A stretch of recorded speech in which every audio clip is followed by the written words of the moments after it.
Magandang hapon sa inyo lahat. Ito po si Hergia, author, promoter ng Human Rights Promotion.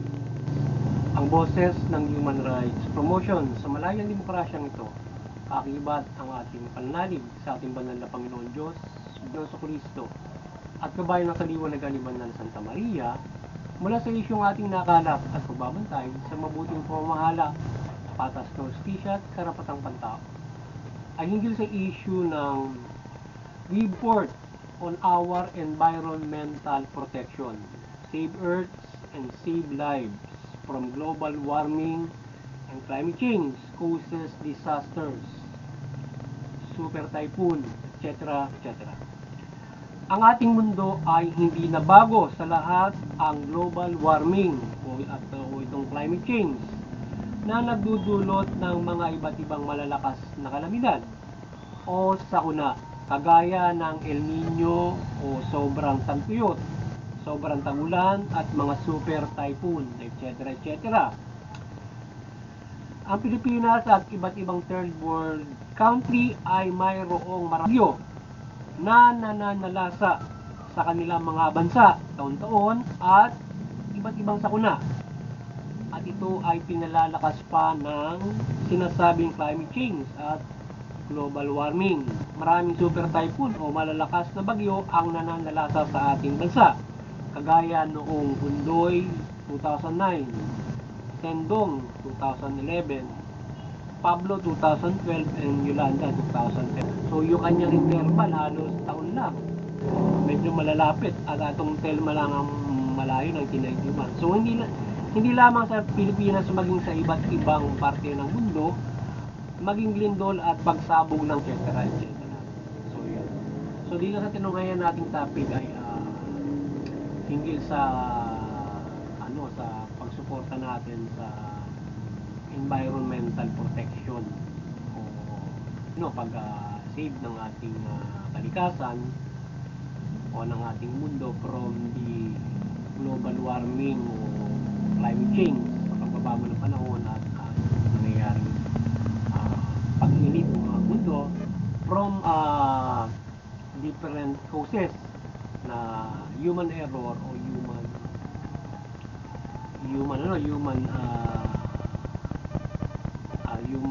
false maling pamumuhay na nagdudulot ng global warming para tayo ay magkaroon ng climate change. So, yung climate change ay yan ang problema sapagkat yung globe magkakaroon ng climate change. Ngayon, pag nagkaroon tayo dahil sa global warming, nagpapalakas yan yung nagkakaroon ng climate change. Yung climate change, nagkakaroon tayo ng pagbabago ng panahon.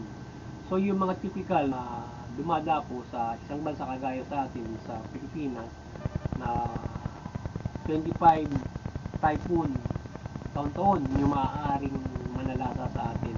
So that 25 typhoon sa climate change or global warming, pinalalakas siya.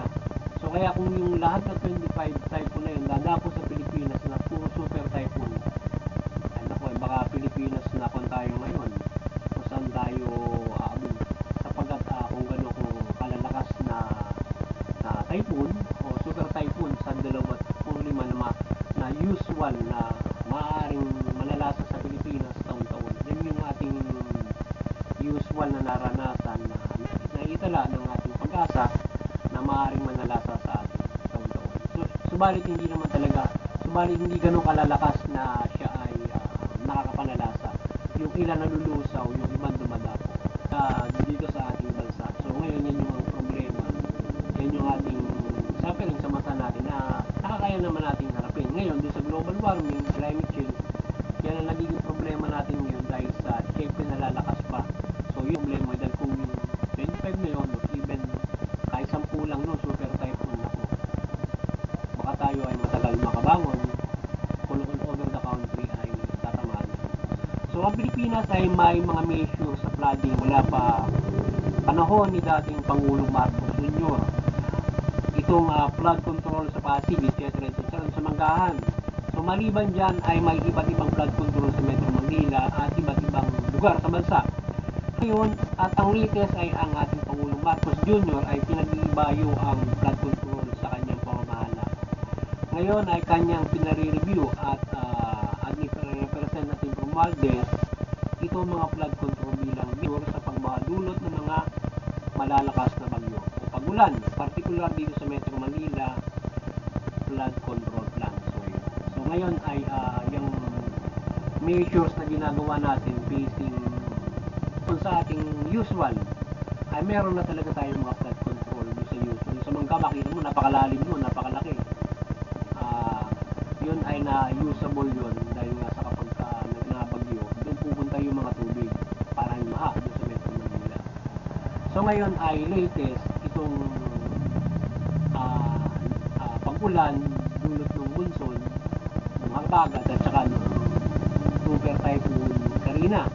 So ngayon ay binaha yung Metro Manila, malalim, nagpustaw daw yung iba at saka sa ilang parte ng bansa.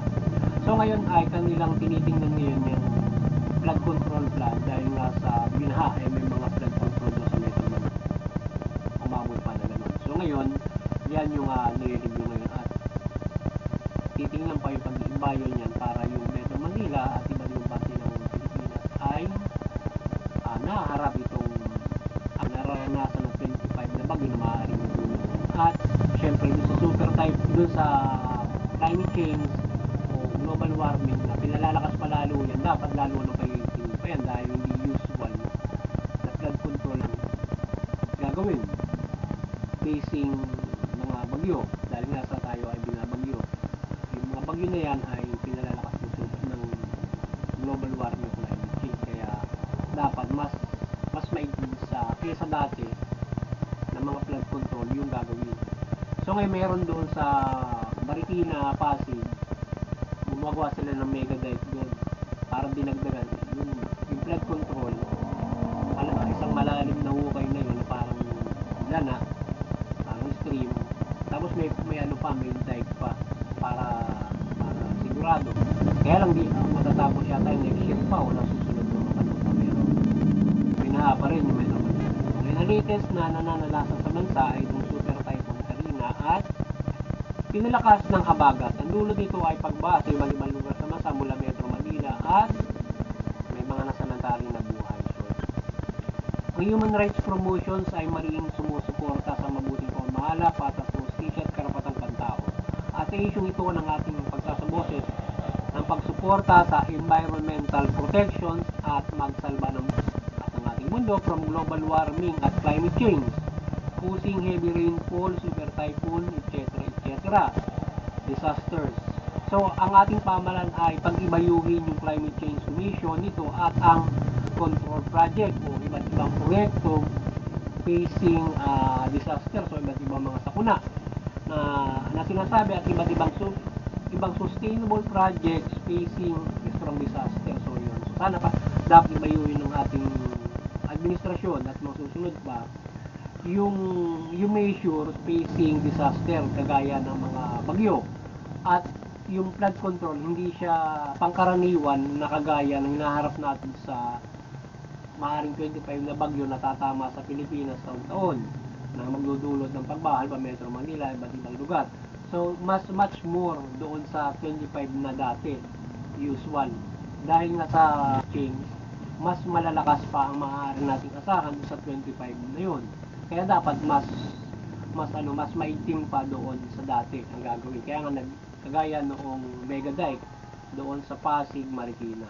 So dapat ang gagawin para mas mabisa siyang maharap yung nararanasan natin na global warming or climate change na nagpapalakas ng mga bagyo na nananalasa. Kaya problema nga, kung halimbawa i-imaginein mo yung 25 na tinaka ng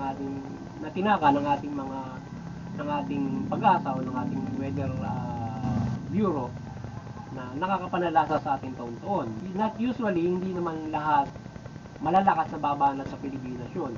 Kundi yung iba nalulusaw, yung iba nakalulusot pero hindi ganun kalaki. May number 1, number 2, number 3. So kung i-imagine mo lahat yun, super typhoon, dahil nga sa global warming, problema malaki yun. Diba? Sabi ko. So So ngayon, mahalaga ang pagtulungan ng ating administrasyon. Itong pagharap sa sakuna o itong climate change o global warming sa mga isinasagawang measures ng pamahalaan, flood control management, etc. etc.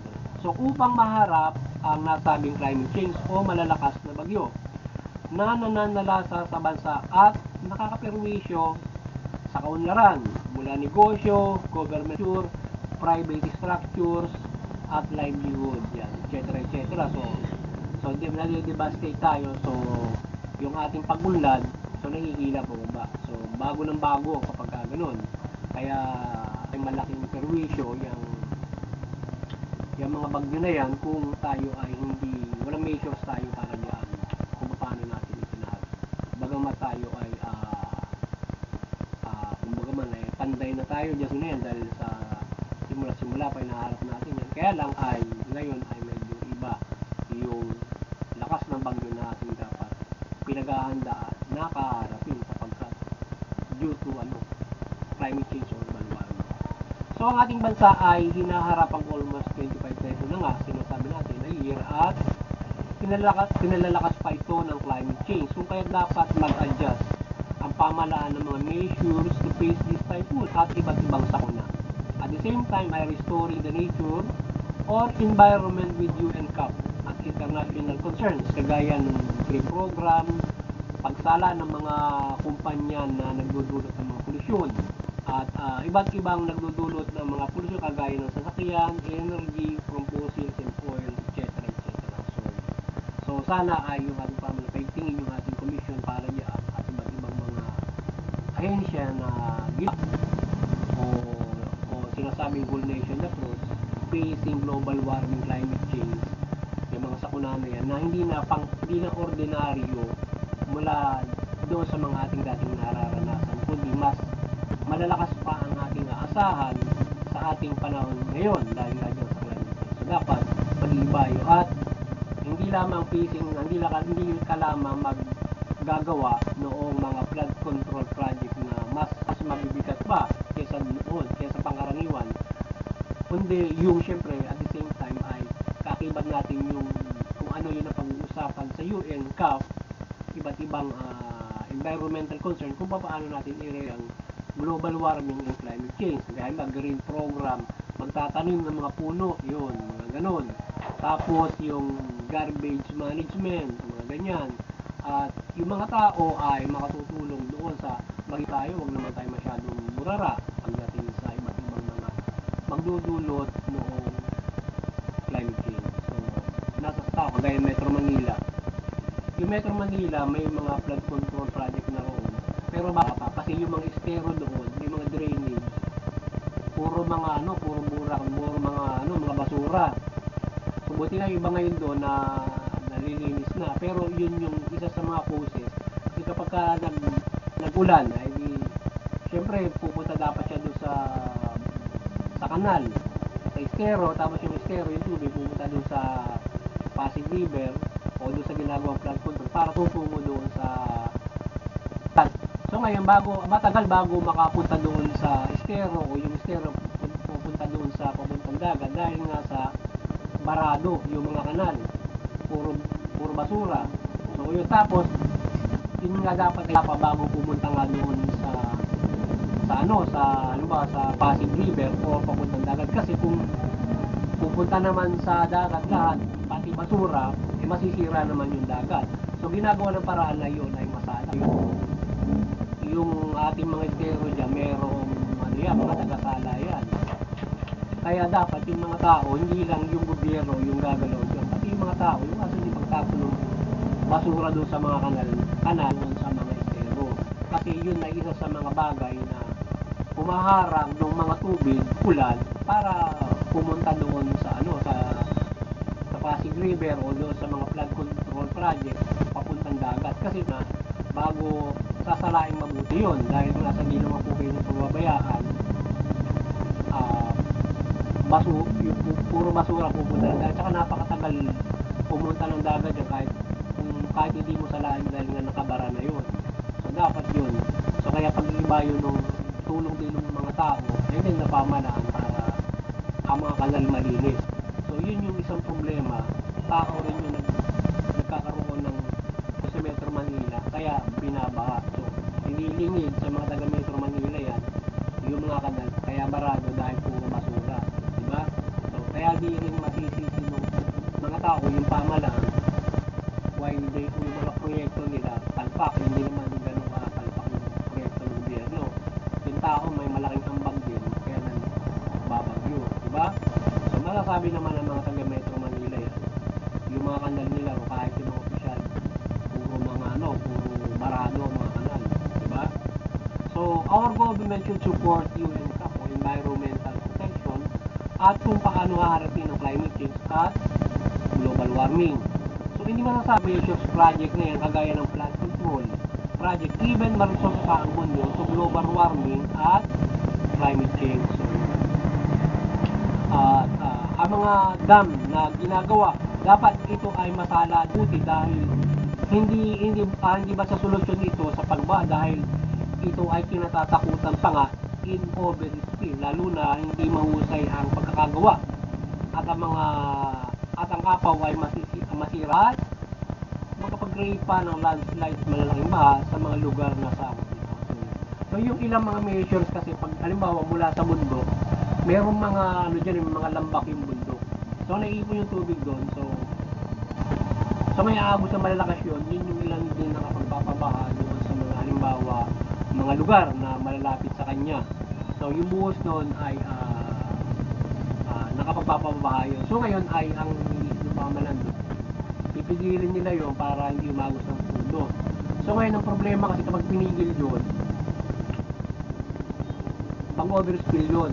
Ganun din ang mangyayari, lalong na kung masira yung dam, ay di lalong mas disaster. So dapat ay ilan sa mga measure, tingnan mabuti ang lalo na pag gagawin yung mga dam na yan. Kasi kung ang pinakamaganda ron, aayusin ng pamalaan, hindi gagawin dam, hindi basta dam yun. Patuloy lang na yung mga lambak na yun, patuloy kung paano maagos yun. Bigyan na mahusay na daanan yun from the river. Tapos yung mga river niya na maaaring lusutan para sira ng komunidad, yun yung tatakpan niya ng mga mega dive para tuloy-tuloy siya papuntang dagat. So dapat ganun yung measures na gagawin at matataka nila kung hanggang saan yung itinataas ng mga from the mountain, from the lambak sa mountain, pag bumababa siya. So paano nakakatanggal tayo? Kasi yung pag minsan yung mga bundok, sira na yung mga puno. Kapag umapaw yung mga tubig doon, nagla-landslide kasi yung bundok nalulusaw na ng tubig.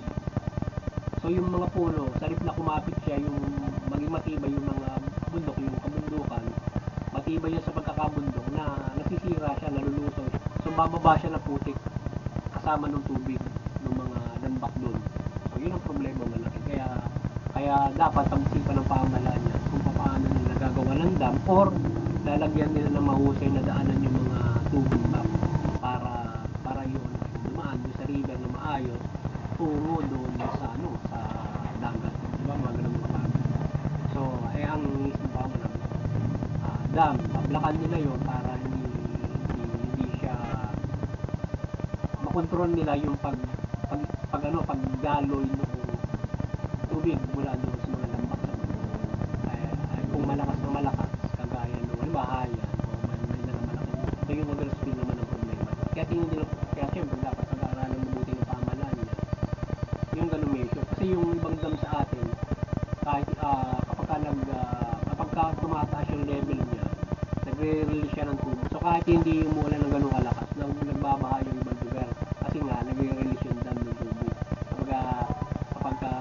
Hindi mismo yung ulan nagpapababaha doon sa lugar na sakop nila, kundi yung mismong dam. Punong-puno na yung dam, nare-release nila yun eh. Kapag nagre-release na bababa yung lugar, kahit mga hanggang tuhod siguro, mga ganoon.